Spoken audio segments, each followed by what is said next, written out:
nationwide, we're up and down. We walk the way to heaven. Take my hand. All the night and set the day. Wake up with the light. 'Cause we only one. Circle in a rotation, spin it up, spin it around. Get away out of space, place it on, feel the sun. Make it easy to be on the top of the world. You're crazy. We're on some way to heaven. Take my hand, baby. Hold the night and shut the day. Wake up with the light. 'Cause we're only one. Hold the night and make it feel as well. With the light. 'Cause we're only one.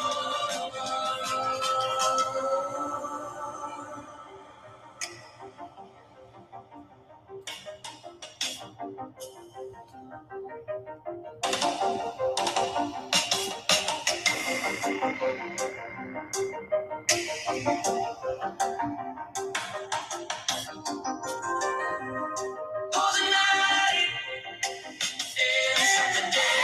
Wake up with the light. 'Cause we're only one. Hold the night and make it feel as well. With the light. 'Cause we're only one.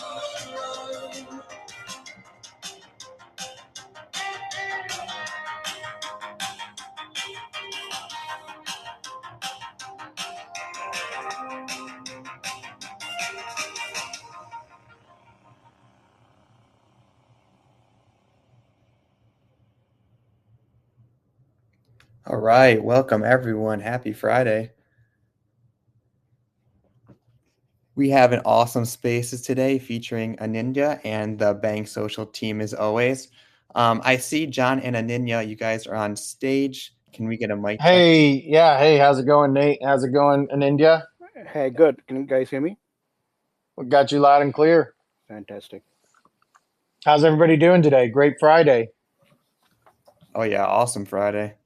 Yeah, we just we had the successful migration yesterday, so we're now fully on the Hedera chain, fully HBAR native. Kind of every part of the ecosystem now can move forward on HBAR, so that's super exciting. I think we had several hundred migrations just in the first few hours, so super exciting. Everything. I don't think we had one issue, big issue. There are a few questions, but that was really exciting. Yeah, really great feedback, super smooth process. So glad to hear everyone had a great experience. So hey, for everyone in the space right now, let's take a moment to share this space. All you need to do is press the little up arrow at the top of the space. This will help drive the activity, drive it into Twitter, and we'll get started soon. Should we share via post, Nate? Is that how that works? Share via Yes. post? Yep, exactly. All right, cool. Very cool. So yeah, we'll get it kicked off here in a minute. We could go through some updates really quickly before. So we have Anindya Roychowdhury on with us today. Anindya comes from Hashgraph Group and is actually on our board and is quite the dapper individual, experienced individual. Super exciting to have him on the board with the other two gentlemen that we've introduced over the last few weeks. And today, what we'll be talking about is really more about how we see. We've always been talking about what we do locally and what we do kind of nationally in the United States, and making that we're unique in that we are one of the only Web3 DLT plays that's focusing on the U.S. That's not, though, the only focus that we have. And so Anindya has quite the experience and reputation in both the Web3 and the TradFi space internationally. And so today, outside of focusing on Anindya and some of the things he's done before and what he's been doing now, we're going to be focusing on our opportunities globally and even some of the ideas and um, um, processes and pilots we're working through and working on now. So Anindya, always exciting. I always love talking to you. Welcome to the spaces. Thank you very much. Thank you for your kind words. Thank you for having me. Yeah, we always love having you. Thank you. Why don't you give us a quick Yeah, background? I do. But Yeah. certainly. But for the record, John and everybody else, I'm looking at the title of the spaces. I'm not a guru. Not at all. Gurus give motivational speeches and write motivational stuff on LinkedIn with nice pictures of mountains and birds and stuff. I can't do all that. Okay. But anyway, yeah. Thanks, guys. Excited to meet you. And by way of background, yeah, I started my career long ago, over 30 years ago, as a development banker in India, back in India, and I worked a lot on infrastructure, project finance, privatization, public-private partnerships in the early part of my career. And then I moved to investment banking and M&A, and that's what I did pretty much for the rest of my life. And I spent a majority of my professional career with KPMG over 17 years, first in India, and then I went to the Middle East, where I was building and leading an M&A practice. And I did a lot of work in the banking and financial space, like acquisitions, merger, portfolio valuation of one of the largest banks over there, Islamic banks, due diligence, stuff like that. So I've been running profit centers within large organizations for quite a big part of my life. I've seen many recessions and downturns. Been there, done that. So then moved to the US some years ago. I worked with a private equity firm. I was working with them when COVID happened. When COVID happened, businesses slowed down, and I was beginning to get a little bored. So that's when I, quite by accident, wandered into Web3 and was pretty excited by what I saw. I mean, I found it very different from anything that I'd ever done in my life. So at some point, then I joined the Hashgraph Association. That was in March 2022 when Hashgraph Association started. And I've been with them since. I wore many hats. Initially, we were like a startup, so just 4 or 5 of us. We were setting up all the systems and processes and due diligences and framework for giving grants. That's what we started with. Then we expanded into other stuff like investments and equity. So I was heading up ventures for a while. And that's when last year we decided to make a strategic investment in BankSocial.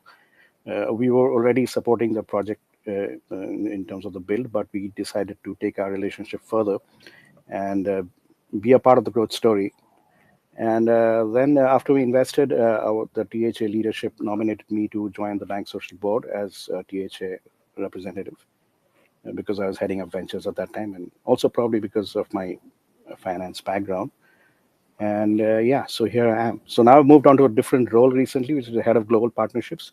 That's a role I wanted because that's what I enjoy doing, putting two people together, businesses together from across the world. That excites me. So yeah, here I am. So trying to support John and Becky and the wonderful team in BankSocial in whatever way I can. Yeah, thanks so much, Anindya. That was a great intro. I think I don't know if you can go into a little bit more about some of the Web3 opportunities in general that you've been able to onboard into Hedera. I think they're definitely I've heard about a little bit of those, but I don't know if I don't want to push too hard in that realm, but I know that you're working on some exciting stuff that may not be public, but is there anything you can share in that realm for us? Yeah, I mean, there's the really big stuff is not in the public domain yet, so I don't want to make announcements of announcements. Right? Yeah. So it'll happen very soon. You'll start seeing stuff very soon when some of these projects go on the mainnet, and there'll be a lot of PR around it as well. But in terms of what I can talk about, what has been published is a deal which I did a couple of months ago. It's called Circle of Games. That's in the gaming space. They are a Web3 startup based out of India, but they're increasingly going global. And what is the exciting part of the deal is that we co-invested with India's largest gaming company called Nazara. And Circle of Games' co-founder is the founder of a company called Chingari, which is, known as India's TikTok. When India had a diplomatic fallout with China a couple of years back, they banned TikTok, and that's when this company came up. And they have over 200 million subscribers. Nazara has about 100 million subscribers globally. Nazara is very global. So the idea is that through these partnerships and strategic investments, we might be able to onboard some of this user base onto Circle of Games. Then it'll make it one of the leading Web3 companies in the world. In fact, if you go to DApp Radar now, you will see that Circle of Games is the number one game. It has been number one on DApp Radar for the last couple of months now on Hedera. And yeah, that's super exciting. I know that there was a ramp up of accounts a few months back, and that was something that can't talk about that. All sorts of I was waking up and reading all kinds of headlines. Wow, the Saudis are investing. This is happening. Petrodollars coming in. We won't speculate.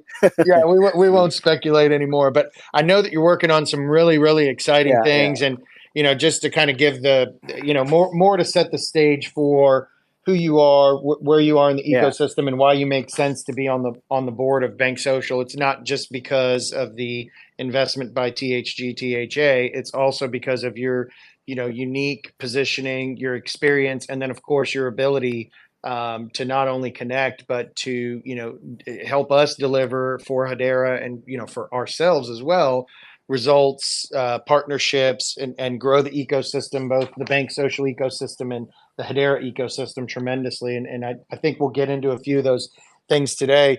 The thing I was talking about before, which was the market fit, right? Right now, we are heavily focused on credit unions and the credit union members, but we talk all the time about the global expansion, right? And you've got tremendous amounts of experience globally, mostly in kind of the MENA and Asia, APAC regions. We've been focused, a lot on India, and so I think just generally talk about your thoughts for BankSocial's global expansion plans, what about kind of what we've been talking about, and just really give a primer from your perspective on how you feel that will play out, and we can deep dive that. But what are your thoughts there? Certainly. Like you said, your product is so global, it doesn't have to be restricted to credit unions alone or credit unions in the US. It can anywhere where there's a money tree transaction, and every transaction leads to some kind of money tree transaction at some point between two people. I think there's a need and relevance for BankSocial's product for your wallet. And India is a huge market. So like you have credit unions in India, in the US, in India, they're called cooperative societies. Now, there are about 90,000 of them. And by comparison, there are about 4,600 federally insured credit unions in the US. Now, most of those 90,000 are in the agricultural credit society space because, as you know, India started off as an agrarian economy. Now it's diversified a lot into services and stuff. But those credit societies give loans to farmers in a microfinance.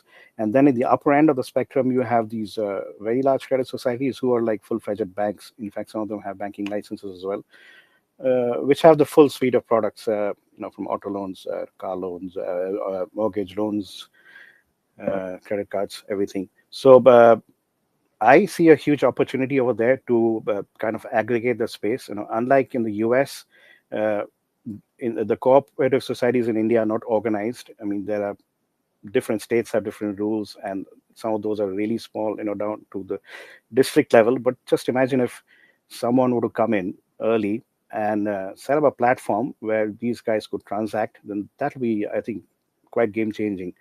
Now, India already has launched something called the UPI, which is Unified Payment Interface. It's something like Zelle, you could equate to that.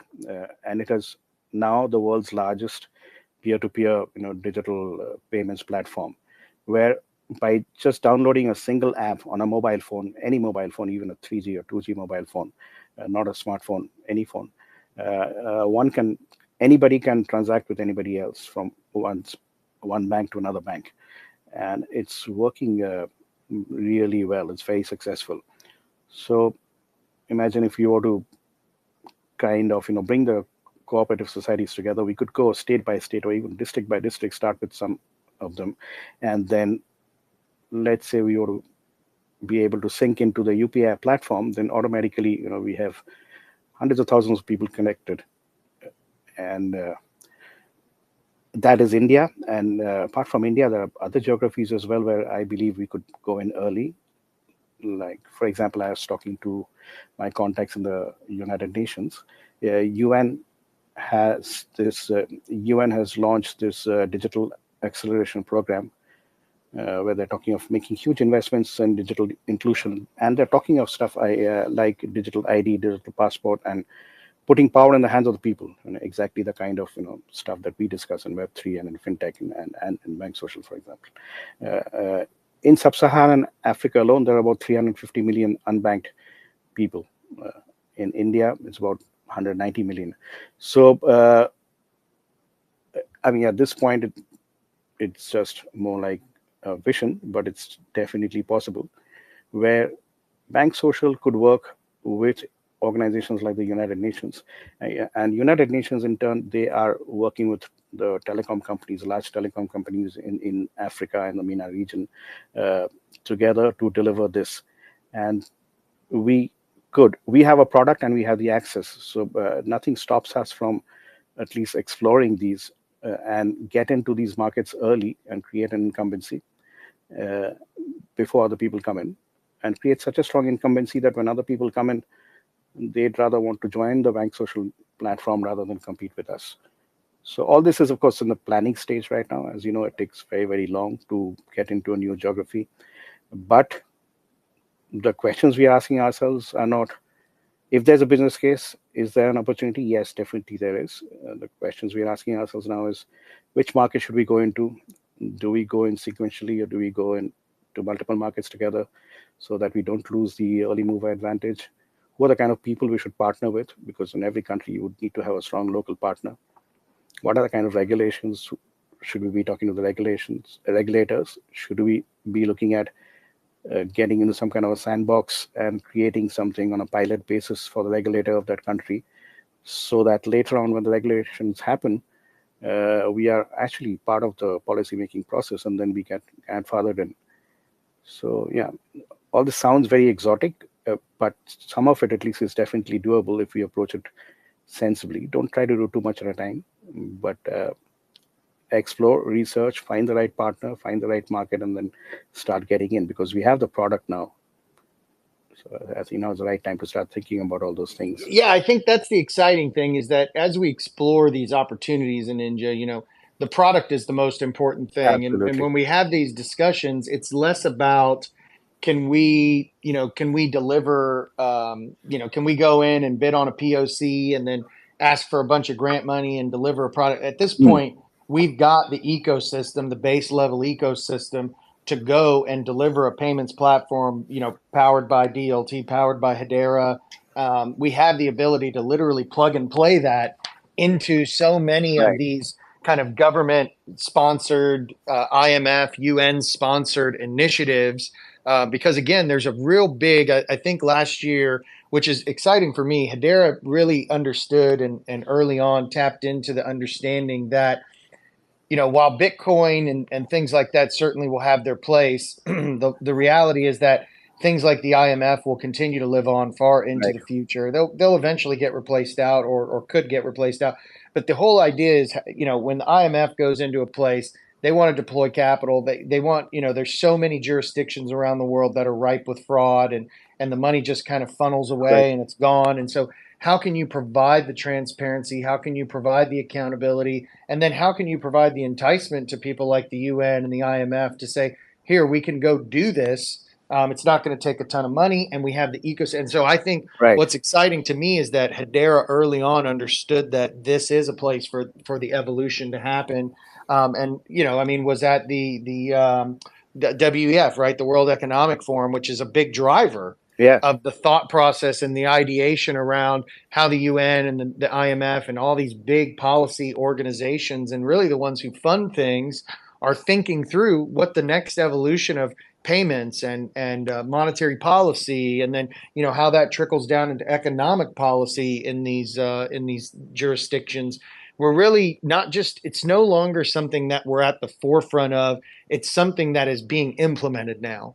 And, I think that without going into many further details, the opportunities we're involved with right now are sitting right in the middle of the convergence, as we like to often say, of, TradFi, DeFi, what Hedera brings to the table, what BankSocial brings to the table, and then sitting at kind of the perfect, again, convergence of all these technologies, AI, DLT, kind of your traditional rails, bringing them all together in a way that does bank the bankless. How do we put, you can't put Bitcoins in everybody's hands and then have them go create an economy out of Bitcoin. You need something else. And so we have been that something else, and it's super exciting. So what we talked a little bit about the kind of the global idea here.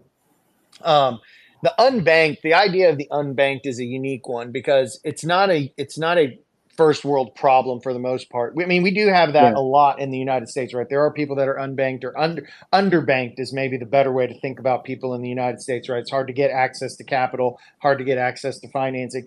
But in some places in the world, they don't even have a bankable population. Like the population isn't even bankable because of just infrastructure, and it's typically not because they don't have a phone. I think what's exciting about the opportunities we see is this can all be implemented on phones and on handheld devices. So maybe talk a little bit about the bankless population or the unbanked population and how you feel what we've built and what we're working towards can really impact those, because there's so many people in that bucket, right? Absolutely. No, yeah, I think our product is going to be very suitable for bringing the unbanked population onto a platform, a decentralized platform. Again, when the discussions I had with my contacts with the UN, and then I was at this UN event, which was held at the sidelines of the United Nations General Assembly that happened in a couple of months ago, and there, all the telecom companies of the world had. Many of the major ones had come there, and discussions were around exactly this, that creating digital wallets and providing a secure way to people to bank. And BankSocial already has this product. And so if we were to be working, let's say, with or working through an organization like the UN, which is already going to be investing in this space a lot, who are already working with our telcos, and we were able to get the product pilot tested and approved by such organizations, then I would think the world is our oyster, because we may not start to make millions of dollars immediately, but the first pilot that we do, let's say, for a United Nations approved product, and UN is working with an umbrella. UN, as you know, is the umbrella, and under that there are many organizations. So it's basically UNDP leading this with ITU, which is the International Telecom Union, which is also a division of UN, which has all these world's telcos on the platform. So they're working together. A lot of work is already happening there. And in the Web3 space, there have been discussions, but they are not yet working with any protocol or any provider yet. So I think there's definitely a possibility of us doing something over there. And unbanked population everywhere is the same, right? They don't have access to the bank, but like you said, ironically, everybody now has a phone, and the apps have become so sophisticated and yet so simple that anybody and everybody can use it, and you don't really need a high-tech phone to be able to have that app and transact. And so and like I said, in countries like India, the infrastructure is already built, the UPI infrastructure. It's a question of having the right access and being able to sync up with that infrastructure. So I don't see any reason why we cannot do it. And definitely the unbanked population is what we should be targeting, alongside the banking population as well, of course. Well, that's kind of the unique position that we play in, right? Yeah, so not only are we marrying TradFi and kind of the traditional railing and the traditional banking, the regulated banking platform, but like if we look at something like the BankSocial token, right, and the ability for the lending pools that we've created, and the ability to microfinance businesses and things of that nature, you really are able to marry the unbanked with a kind of the banking system. Whereas if you're just focused on banking, or if you're just focused on DeFi, you Right. don't really get the ability to bank the unbanked. You kind of have to have the bridge for both. And so being able to go into these countries where maybe initially you can't spin up banking infrastructure, but you can spin up a quasi-banking infrastructure that can bank the unbanked and utilize things like the BSL DAO and the lending components of the BSL DAO, Right. taking that into third world countries or small economies, providing funding, providing lending, getting the community involved. Right. The ability to bank the unbanked starts to come together in a much more kind of eye-opening way, because if you're just talking about putting Bitcoin in the hands of people, that's a very limited use case. Yeah. Not to say that it's not a use case that works and is being utilized right now. It definitely is, but we are focused on taking the next gigantic step Right. of kind of the whole idea. Like the word BankSocial means, banking socially, social banking, people helping people. Yeah. And so, the token itself, the BSL token itself, and the lending mechanism on that, when you start talking about the unbanked population and bridging that gap for a period of time, and working with the IMF, and until that can get closed, the ability to go into these places, these underbanked or unbanked places, and provide services that are similar, is unmatched. And it's truly exciting to be able to bring these types of solutions. While we're talking, we'll go ahead and open it up to questions. And not that we have to stop talking, but typically around this time, we'll start to allow people to raise their hand and come up, but that's not going to stop our conversation. Yeah. We're going to continue going here. You got to meet, so you've known Mance for, I don't know that you had really spent a lot of time with him, but you've known him, and maybe talk a little bit about how you feel about the team we're building here, and kind of the projections of, because it's all about team. At the end of the day, we can have ideas. You and I can have all ideas. Becky and I can have ideas. But what excites you most about kind of the bringing together of the team? Maybe let's talk about that real quick, because you've had the unique opportunity to be here for a long time and kind of see the growth. No, absolutely. I mean, that is what I believe, that when I'm wearing my investment hat, for example, what do I look at in a startup? Now I'm going back to Q3, I think, of last year, when we started looking at it from an investment perspective, and that's the first thing I would look at is the team, because you can have a world-beating idea, it could be absolutely fantastic, but what I would see is what is the experience that the team has. And this is not to denigrate, there are some of the biggest and best projects in the world have happened, have been launched by people right out of college campuses. So that also happens. Vitalik Buterin was, I think, 23 or 24 when he started Ethereum. But then when I was looking at a sector and a product like banking and credit unions, which is heavily regulated, I realized the first thing we need to see is that, am I comfortable with this team? What is the kind of background of the team? So when we looked at BankSocial and looked at your team, like Becky, you, John Reed, says, wow, this is exactly the right kind of people who can take a business like this forward, because this is very new. It has not happened in the US before, probably not happened anywhere in the world. So if any team can do it, it would be this team, because of your background. And what do you need? You need to have a very deep understanding of the space, and you also have to have been in the space for a number of years to have built those contacts, because any business that you look at, even a Coke or an Adidas, where the brand sells itself, even there, you still need people who have the network, because people do businesses with people. And so that's what we saw. You guys already had a powerhouse of a team, and then you brought in Mance and Jack, and and then we brought in you, right? So first we brought in you, and then we brought in Mance, and then we brought in Jack, or maybe vice versa. But but Jack and Mance, I was listening to those spaces as well. They set the bar very high, so I was all this, yes. No, Oh, go ahead. No, I think now you're expanding, you're scaling the team. You haven't stopped at that, and you're constantly scaling the team. And with the plans that you have in terms of expansion, of course, I can't share anything, and I leave that to you to share. I think it will make you, compared to other startups which are in a similar stage of life, by similar stage, I mean, you've just been around for a couple of years. Like, so any other startup who has been around for just a couple of years wouldn't have, very few of them would have got to this point in such little time, I would think. And now you have a product which you have launched, a product which works, and now you're building a brand. The BankSocial brand is, I think, becoming quite well known in the community. Of course, you now need to take it outside of the community, which is going to happen with all as more and more credit unions come in.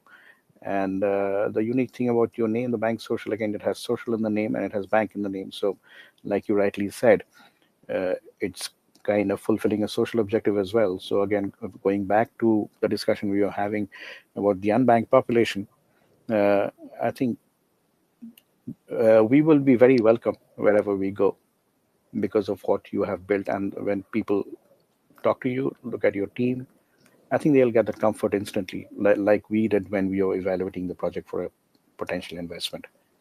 Well, I would say it's we, and India. I wouldn't say it's me. I would say it's we because it would be nowhere without the team that's continued to kind of build up. Absolutely. And we've had. I'll get to you in a second, Nate. But we've had a few questions from community. I'll just address it generally. But on last week's call, the question was, how do you get an Anindya, or how do you get a Mance Harmon, or how do you get a Jack? I mean, quite frankly, in India, until 9 months ago, we weren't friends, right? We didn't know each other. Same with Mance. Like, he's not a longtime friend. He's not somebody that was tapped on the shoulder and asked, hey, can you come support us? And same with Jack. Jack, while Becky knew Jack, and while they were acquaintances, it's certainly not the fact that they were 30-year-old best pals, and we we slipped him a 50 and said, hey, come join us. And people are wondering, well, how do you assemble such a team? And I would we got asked that question this morning. We're looking for somebody come in and lead sales, and the answer was, it's really quite simple. It's you got to have a clear vision that you can communicate. The whole team has to have that same vision and has to build that vision and has to be able to communicate that people to everybody around them. Then you've got to build a team of people who are great people, who are passionate about the vision, who understand the vision, and then can communicate the vision. And then the last thing is you got to be able to execute on the vision, right? You have to be able to deliver products. You have to be able to deliver results. You have to be able to deliver. And, to ask somebody to come on your board before you've done all that, that's difficult. It's almost impossible. Right. I mean, look at the stages you have to go through to get a you or a Jack or a Mance on the board. It's definitely not a simple feat. I think what a lot of people think is that you just go out there and kick enough doors and you'll get an answer. In my experience, that's not the thing. The way you got to do it is you got to deliver enough results, communicate the vision to enough people who want to believe in it early enough, and that's how you get your traction. So I get a lot of questions about that from the community. But Nate, why don't you go ahead? If you've got a good question, let's go ahead and knock that out real quick. What you got? Yeah, awesome. Great discussion so far. We do have a lot of new faces on the spaces. So just my quick commercial. If you're here, lots of great discussion about BankSocial and Hedera. Make sure to share the spaces, the little up arrow at the top of the spaces card. And that'll help drive the spaces further into Twitter, or X now that it's called. So John, we do have a request for the mic. Are you cool if I bring them up at this point? Sure. All right, cool. Celestial Being, I'm going to approve you. It'll take a second to bring you up, and then you can unmute your mic. Yeah, go ahead, Celestial. Hi guys. So just quick question and great conversation so far.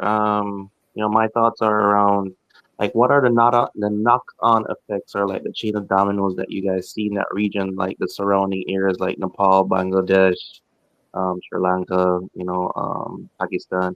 Because I think that this product or basically what you guys are trying to say that other regions in the other countries within the region are probably looking for the same thing, and like if they see a pilot or the progress that you guys are going to try and implement, like what are the knock-on effects? Like, oh, I see that they're implementing this, and this is something that we're looking for. Like, what's that thought process or vision around that? Man, it sounds like you've been in. Were you in one of our calls the other day? No. I'm taking a couple trips to India, so I kind of know what you guys are talking about. No, he's a celestial being, can be anywhere. Yeah, exactly. Just a few thoughts on that. So some of the jurisdictions that you just mentioned specifically, we are working on pilot use cases. Very very targeted, very very purpose driven pilot use cases in a lot of these countries because these countries are in a place right now where compliance, regulation, trust, not just in their own internal communities, but from the international community, is eroded to the point to where you're not going to be able to convince the UN or the IMF to come in and drop billions or hundreds of billions of dollars into some of these economies because the compliance framework, the regulatory framework, the trust framework is just so eroded. And so you really have to hone in on targeted, specific cases that you can show incremental success on. It's kind of the same thing as building a business, right? You don't go out and set out to build the next Google. Like let's put every product that Google built on our roadmap and let's go build that in 6 months. Yeah, that's going to fail, right? I can 99.99% of the time that's going to fail. It's saying, hey, let's pick a very very focused, targeted use case. Let's go after that use case in a jurisdiction. It's actually one of the ones you just mentioned. And then let's deliver a result that's measurable that can be built upon. And so that's how the dominoes fall, celestial being. It's not in, going and attacking a whole region and talking to every government and telling them they should switch their whole, government ecosystem to CDBCs built on Hedera. That's not the way you get the dominoes to fall. It's going and finding a very specific use case, a very one that it has a high probability of success, low cost of entry, easy to pilot, that has the largest outcome for those inputs, right? So smallest amount of input, greatest amount of output and effect. And then building, it's kind of like that. If you guys want to imagine like a visual of what that means, have you ever seen the visual where you have the little tiny domino that's like the piece of a rice, the size of a piece of rice, and then the last domino is basically the size of like it's 1,000 pounds and it's the size of a car, height, width, and you push the rice domino down, and then it topples one that's like the size of a USB-C tip, and then and it keeps going to get bigger. That's how you have to topple these things. You can't go in and say, hey, look, we're going to go create a CDBC for the MENA region, and that's our goal, and that's our, if we don't, break or bust, we're going to make that happen. We don't see that as the toppling of the dominoes. I think you put it very well, Celestial. It's like, how do you topple the dominoes?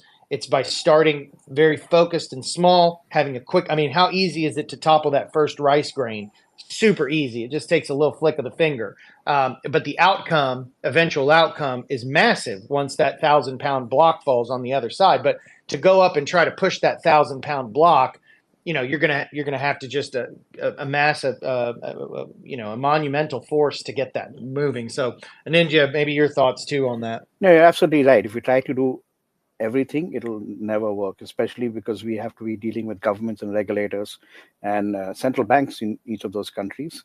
But coming back to Celestial Being's question, you're absolutely right. The subcontinent typically, they don't move in unison, and as you probably know, the diplomatic relationships between some of those countries are not the best in the world. But still, some of the countries, like for example Sri Lanka and even Bangladesh, they tend to follow, especially in the finance and banking space, what India does, because India is quite advanced, relatively speaking, of course, in that space. And for example, if you were to look at Web3 and CBDC, India has already tested on a sandbox, and it's been over a year now, I think year and a half. They first tested the wholesale CBDC, and then they tested the retail CBDC. Initially, it was an R3 Corda and Hyperledger, and then they developed their own in-house solution. They hired a team in the in-house solution, but there is no adoption yet. So at some point of time, it'll be mass adopted. And India, as you know, the volumes are huge. And since they already have an infrastructure set up for something like UPI, it is going to be relatively easy for India to do it compared to any other country in the subcontinent. So I think what's going to happen is that the other countries are looking at in the subcontinent looking at what India is doing or going to do, and they will probably follow. And they collaborate a lot also on policies, especially like Sri Lanka and India.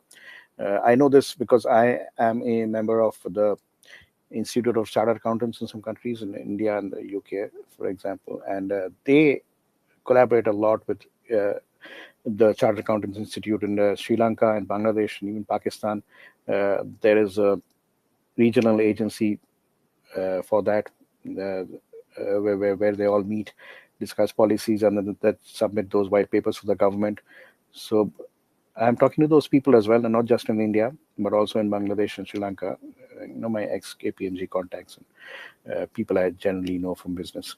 And there is a huge amount of curiosity in terms of digitalizing or Web3izing the banking system, among other things. Yeah, and the other thing I would say to that, to your point about, look, the UPI system, the CDBC system, the pilot sandbox in India has been out for a year. Yeah. And so where we see a lot of companies fail and a lot of ideas fail is, I've got a lot of companies that'll come to me and say, we're trying to get traction. We've got this widget, and if you could use this widget, we'd love to sell it to you. And that's just not a great way to push a product. When you deliver a product, you've got to come in and say, don't worry about what the actual product is. Let's talk about the use case, the amount of effort it's going to take to implement it, and the amount of the outcome, the effect, the positive effect it's going to bring, right? It's by trying to go in and say, hey, look, I don't know what you guys do, but we have this database over here, and we think that you could use it for a lot of things, but we don't know what those things are. We've taken the exact opposite approach and said, you know what, don't really worry that we have a database. Yeah, we do. And if you want to look at it and go into the technical details of it, we can do that. But what we have for you is a use case. Correct. And here's what we think the cost and the timeline and the effect and the output and the outcome. That's where you get people to say, oh, wow, this is something that we want, and so many times I see great technology die on the vine because they think they're selling the technology. No. And they're not. They're selling what you can do with the technology, and that's where rubber meets the road a lot of times. You're absolutely right. And it's the other thing I've seen, as you probably know, there is already a saying in Web3 that Web3 is a solution looking for a problem, right? So you cannot just go to, again, let's say a central bank or a bank or a regulator and say, yeah, I've got this fantastic product. Will you use it?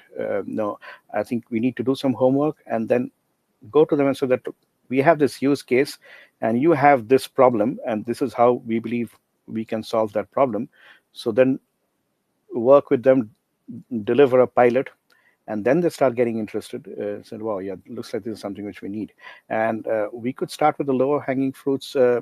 Again, it could be India, it could be Africa, it could be both, where the government, and by government, I mean the various government authorities and agencies like the central bank have already done a lot of work in the space. So they're aware we don't need to go and sell them what blockchain is.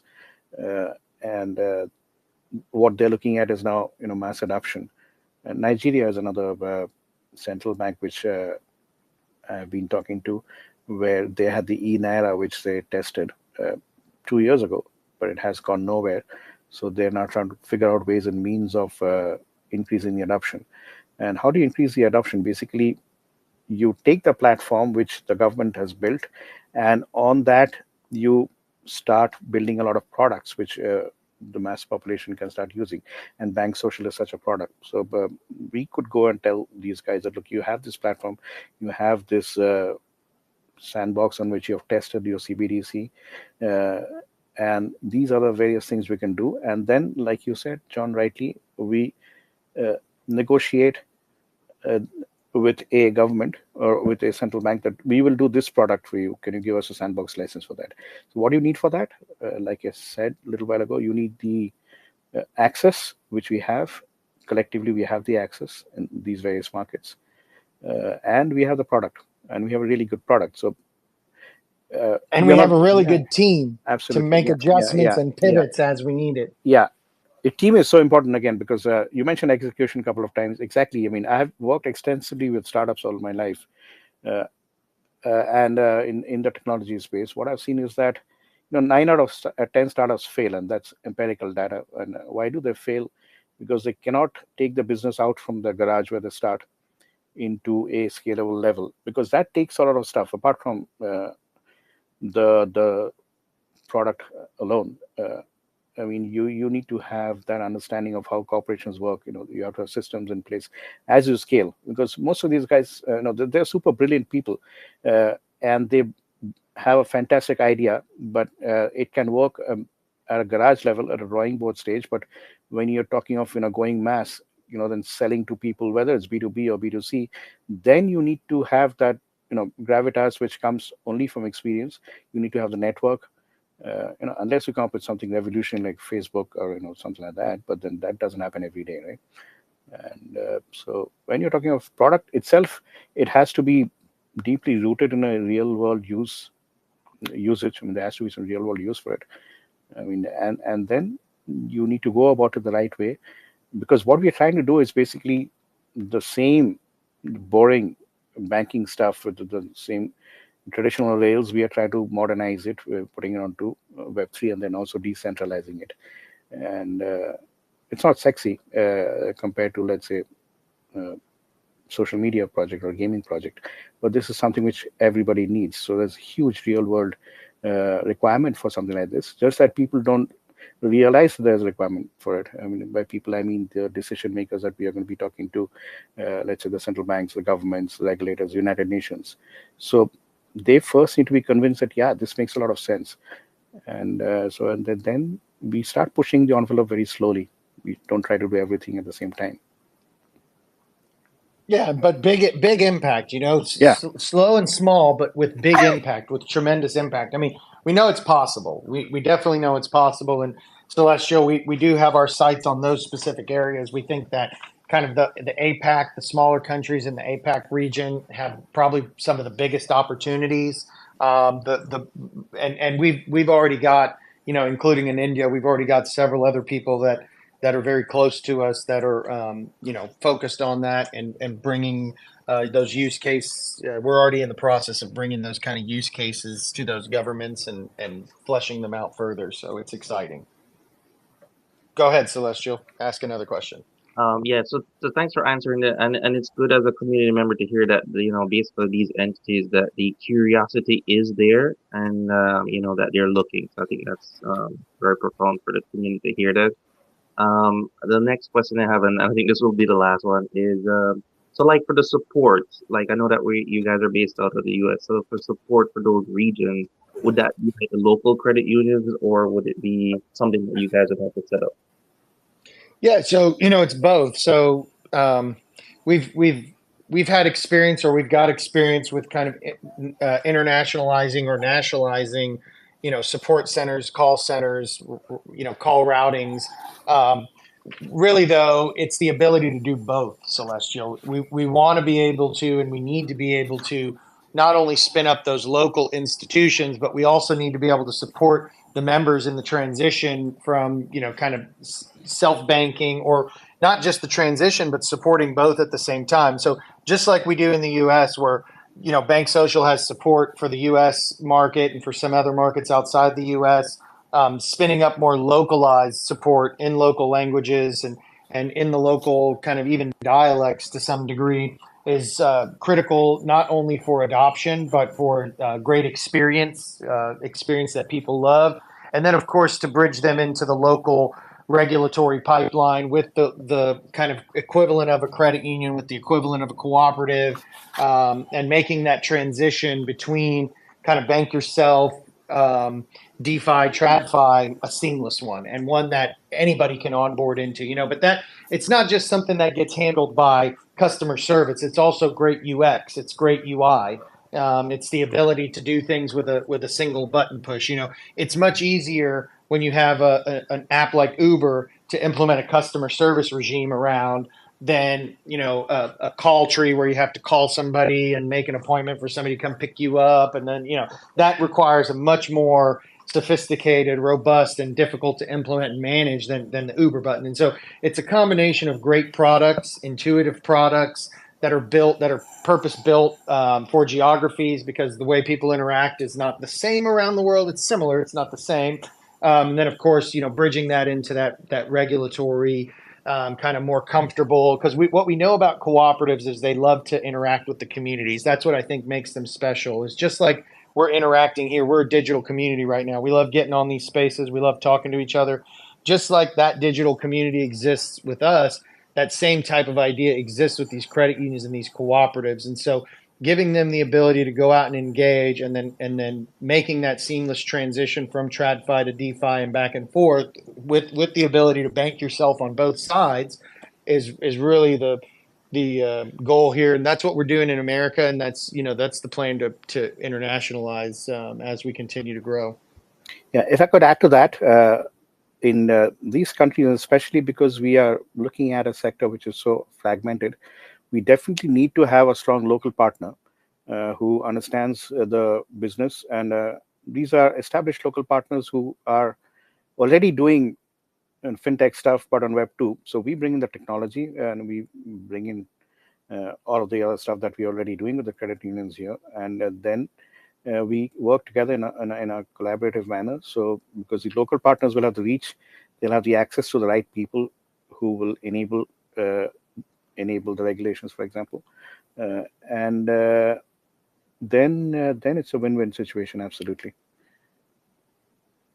And the one great part about any new economy business is that it's completely scalable and it's geography agnostic. So BankSocial's product, once let's say you've launched it in country A, and with 10,000 population, once that 10,000 becomes like 100 million, it's not as if you have to build infrastructure which has to scale up 100x times or anything like that. Initially, you make the investment, and after that, once you scale, then it's massive. Then it becomes such a stable business, then nobody else can come and dislodge you, because you've made the initial investment. By investment, I don't mean money. It's the months and years that you will be spending, talking to the right people, finding the right partner, and then the partner and us collectively talking to, let's say, the various credit unions in those countries, and then building a strong network. And it is a platform, right? It's a two-way platform. So you need to have people transacting on both sides. So you need to have the critical mass. So once you have that, then the incumbency is going to be so strong that nobody else will want to come and, they may want to come and buy you out in that country, but nobody else would then want to come and do it ground up, because it'll not be worthwhile for them. So it's a person who takes the pain initially and goes and believes in the business, who comes and grows the pie, and then other people come and take a little bit of nibbles out of it. So we will be growing the pie, and then initially if we are the only ones, then we'll have, let's say, 100% or 90% of the whole market. And as we expand, there will be competition, but maybe competing on different segments of it. But BankSocial would still then be the largest incumbent. That is the vision. It sounds very generic, but that's how you approach it. No, absolutely. And I think, to your point, we have taken a lot of, people ask all the time, well, why did it take so long to migrate? And it's because, we could have done something where people were frustrated for months and months after the migration. It was better to take a little more time and make it one button push and something that we could do in hours, instead of months and months of frustrated customers. Right. Look at all the frustration leading up to the migration, and then look at, everybody's happy now, right? Like, there was nobody that's still frustrated, because that's the worst thing, right? Is when you're like, okay, we're we want it to happen, then it happens, then it was terrible. And so we've done that with all of our products, like our payments platform and what we've integrated into our credit unions and banking partners. The scalability, the robustness, the amount of time we put in it up front. Of course, you can't build forever, right? No. You got to launch sometime, and there's a fine line there where you're taking too long and you're taking just enough time to get the right product with the right scale, with the right experience. And it's, that's really where I feel like we've been able to excel, faster than a lot of the other companies. And gain traction by putting those types of products. To your point, it's like when you're ready to scale, you just scale. You don't need to 100x or 1000x, and it's super hard. And then you're worried about tech debt and all those kinds of things. So I agree with you a lot on that. And India, super important focus for us.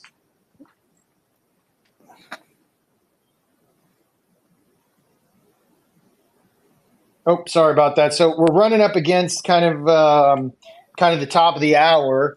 I'll open it up for a few more questions if anybody has more questions. Otherwise, we'll start to wind it down. Nate, were there any more questions out there? Yeah, I see Celestial has his hand up, but is not on the speaker panel. Okay, I see him on the speaker panel without his hand up. So okay, yeah, I might. So if anybody else has any more questions, we can go ahead and get to those. Outside of that, super successful migration. I think that we exceeded kind of the expectation for ease of use and kind of not running into the types of problems that you typically have in these types of migrations. And with just the size of our community relative to other communities, it's really exciting to know that it was a very, very quick and easy and simple, painless migration. So we're super excited for that. We've got the airdrop. I think we've already announced some rough dates around that. And now that we've got everybody on HTS, that's going to be something that is going to be coming up here in the next few weeks. And then, of course, just a myriad of product launches and announcements after that we're really excited and can't wait to share with you guys. And Ninja, I'll give you the last word. We'll make sure there's no more questions, and then we can break for the day. Sure. Thank you once again. There's one thing which I wanted to mention, which I forgot, was that together this collaboration, which is Hedera/THA and BankSocial, I think we bring a lot to the table, which most people on other protocols cannot do at this point. For example, like because we are partnering with many projects in many verticals. For example, in the traceability space, food traceability space, we are doing a lot of work there in Africa and India once again, and we can bring these projects together, like BankSocial and a food traceability company that we are building on. We are Web3 enabling it on Hedera. And just imagine, coming back to the unbanked population. So a vast majority of this unbanked population are these farmers who have no access to banking. And they sell their crop. They have to wait for 90 days, 120 days to get paid. The X number of intermediaries called middlemen who take away a lot of money. There's a lot of leakages.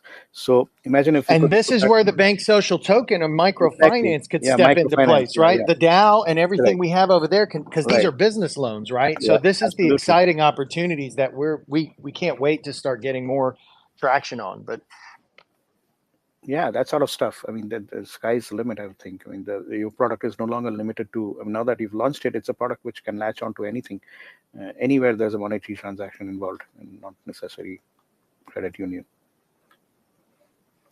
Awesome. Well, we're at the top of the hour. As I like to say, all the love and all the power. Thank you so much, everybody. Thank you, Anindya, for joining us today, and thank you for being part of our success story. We love everything you bring to the table, and I'm super excited about the future, just opportunities that we have on the table and the things we aren't even envisioning yet. I know there's so many more of those that are going to come up. So thanks, Celestial, for being up here today. Nate, always thank you. Thank the BankSocial team. Have a great Friday, everybody, a great weekend, all the love and all the power, and we'll see you guys again next week. Thank you, everybody.